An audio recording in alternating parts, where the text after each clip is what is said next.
सूरतें और कितने रुकू हैं? कुरान करीम में 30 पारे, 114 सूरतें और 540 रुकू हैं। क्या कुरान करीम बगैर समझे पढ़ने पर सवाब मिलता है? कुछ लोग कहते हैं बगैर समझे पढ़ने का क्या फायदा? जी हाँ, कुरान करीम बगैर समझे पढ़ने पर भी बहुत सवाब मिलता है। ये मरकज़ुल मारिफ़िल मुफ़न की वो किताब है कि जिसमें अहद नौ के हर सवाल का जवाब है। ये मरकज़ुल मारिफ़िल मुफ़न की वो किताब है कि जिसमें अहद नौ के हर सवाल का।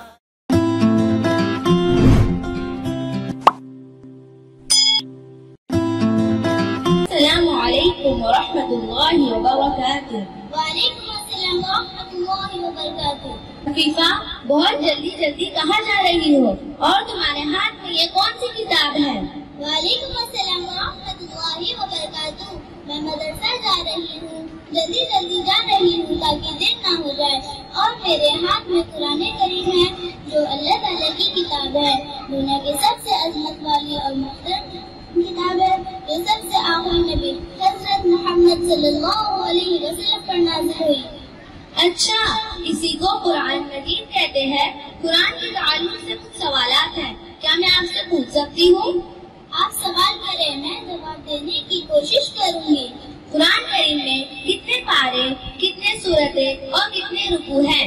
कुरान करीम में 30 पारे, 114 सूरतें और 540 रुकू हैं। क्या कुरान करीम बगैर समझे पढ़ने पर सवाब मिलता है? कुछ लोग कहते हैं बगैर समझे पढ़ने का क्या फायदा? जी हाँ, कुरान करीम बगैर समझे पढ़ने पर भी बहुत सवाब मिलता है। रसूलुल्लाह सल्लल्लाहु अलैहि वसल्लम ने फरमाया, एक घर पे 10 नेकी मिलती है।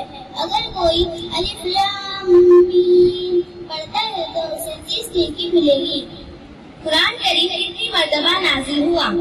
कुरान करीम 2 मर्तबा नाज़िल हुआ। एक बार लोहे महफूज से आसमानी दुनिया शब-ए कदर के दिन पूरा कुरान नाज़िल हुआ। दूसरी बार 23 साल के अरसे में प्यारे नबी हज़रत मोहम्मद सल्लल्लाहु अलैहि वसल्लम पर नाज़िल हुआ। कुरान करीम की कौन सी सूरत है जिसको सूरतुल शिफा कहते हैं? कुरान करीम की सूरह फातिहा है जिसको सूरह शिफा कहते हैं। कुरान करीम की कौन सी सूरत है जिसको कुरान का दिल कहते हैं? कुरान करीम की वो सूरत यासीन है जिसको कुरान का दिल कहते हैं। ये भी बताया जाए, कुरान करीम की कौन सी सूरत है जिसको पढ़ने से अज़ाब कब्र नहीं होता? सूरह मुल्क पढ़ने से अज़ाब कब्र नहीं होता। कुरान करीम की कौन सी सूरत है जिसकी तिलावत करने से फख्र फाखा व तंगदस्ती नहीं होती? सूरह वाक़िया सोने से पहले पढ़कर सोने से फख्र फाखा व तंगदस्ती नहीं होती। कुरान करीम की सबसे छोटी सूरत कौन सी है?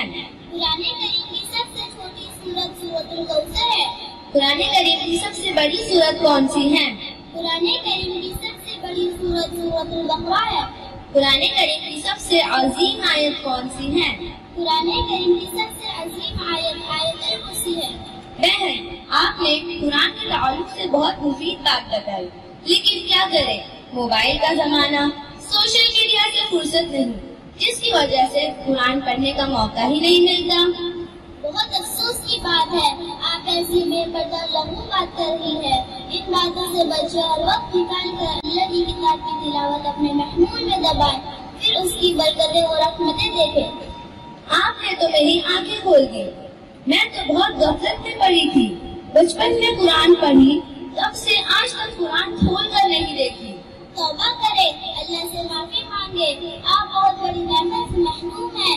मुझसे वादा करें, आइंदा कुरान की तिलावत का नामा नहीं करेंगे। आपका बहुत वक्त लिया, अब जाने की इजाजत दें। कोई बात नहीं, दोबारा फिर मिलेंगे। अस्सलामु अलैकुम व रहमतुल्लाहि व बरकातुहू। वालेकुम अस्सलाम व रहमतुल्लाहि व बरकातुहू।